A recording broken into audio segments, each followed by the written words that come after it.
While Hudson River towing was growing in the early 1800s, New York harbor towing was developing into a viable business in its own right.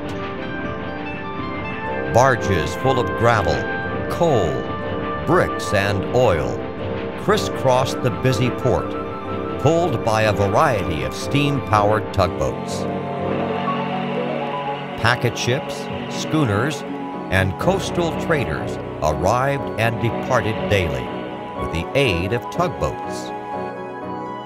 To any observer, it was clear New York Harbor was the key to prosperity in New York, and tugboats were key to the efficiency of the harbor. Together, they would grow. Considered advanced technology for their day, a great deal of money was required to build and operate a tugboat. It was a very long, tedious, difficult process to manufacture these early steam engines. That cylinder might be 10 feet long, 4 or 5 feet in diameter. And the process of boring that out of a solid casting could take several months. To help defray the expense, early tugboats were commonly owned by a consortium of ship owners, merchants, and insurance companies. These first owners were not interested in turning a profit from the operation of the tugs, as much as adding to the efficiency of their existing business. Oil, coal, sand, and gravel companies owned tugs exclusively to deliver their product. Merchants and insurance companies owned tugs to increase the efficiency of their operations.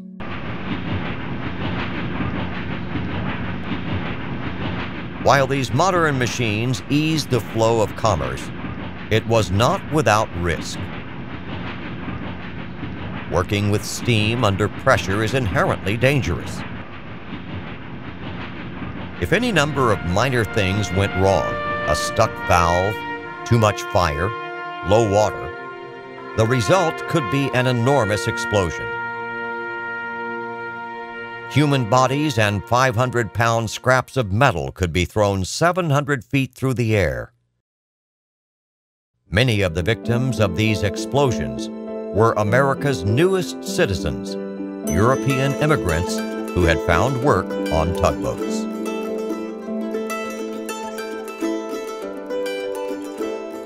Initially cast aside by much of New York's businesses, German, Irish, and Dutch immigrants looking for a foothold in the American dream found opportunity on the waterfront.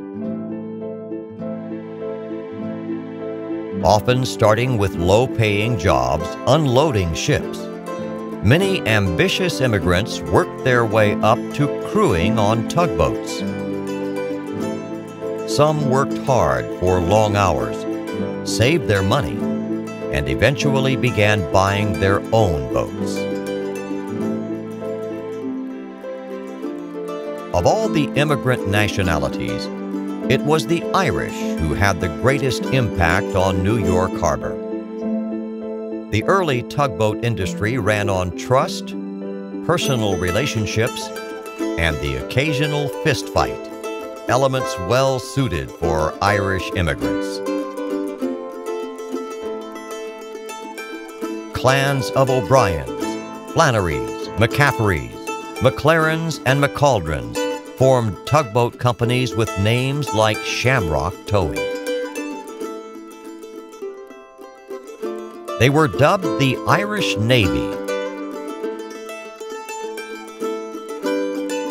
This Irish legacy exists today. Two of New York's oldest and largest tug companies, McAllister Towing and Moran Towing, trace their origins to over 150 years ago, when their respective Irish descendants carved out a piece of the American dream. Moran Towing is owned today by the Tregertha family, who rely on the knowledge Ned Moran, great-great-grandson of founder Michael Moran, to help run the company. Michael's desire and initiative to own a tugboat is a classic American success story. Like so many other Irish in the mid-19th century, Thomas Moran's family was impoverished due to the potato famine. They were from Westmeath, Ireland, a little town called Calera.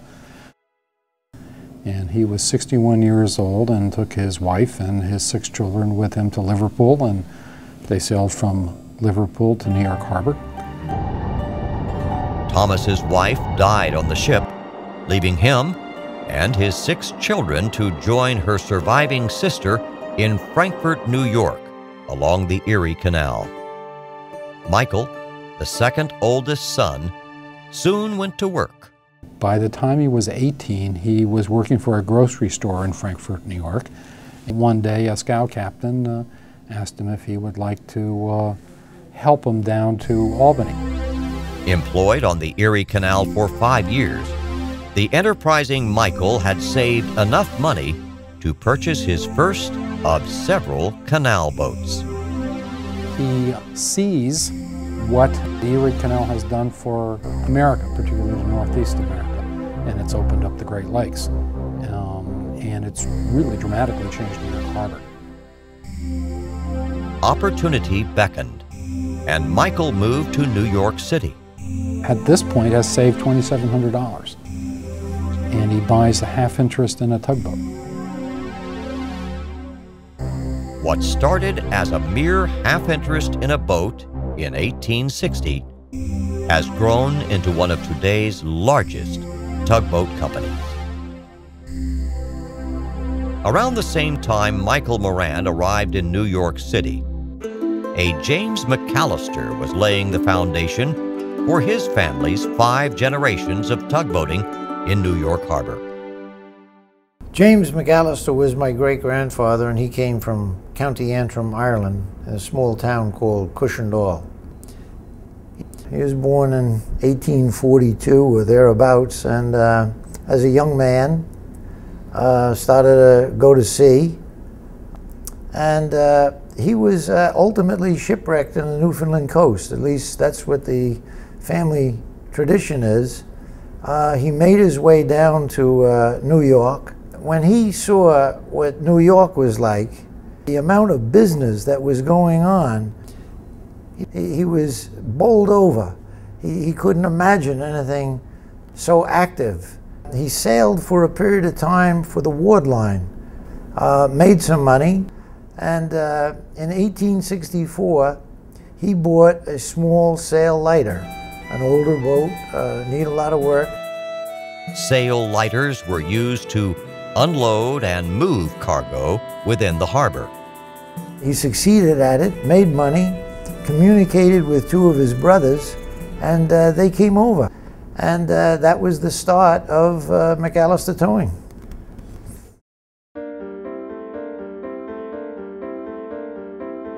The consistency of vision these families have maintained in the tugboat industry through multiple generations is nothing less than remarkable. Hardworking and driven to succeed are character traits not uncommon in New York Harbor. Competition to secure a tow was fierce in the early days, with captains outbidding each other even if it meant a loss on the tow. Depending on market conditions, turning a profit could be difficult. Tugs are a large capital investment that may not pay off for decades. It takes long-term thinking to stay in this business. Over the years, 2 distinct types of tugboats emerged in New York Harbor. The harbor tug stayed inside the harbor, moving barges and docking ships, while larger, more seaworthy hook boats ventured offshore, nearly 50 miles, looking for a potential tow.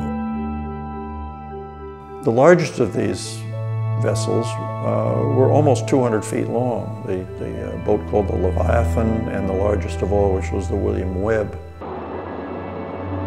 It was usually in the teeth of a raging northerly wind that ships would most want a tow, blurring the line between what was a convenience for the ship and a rescue operation by the tug.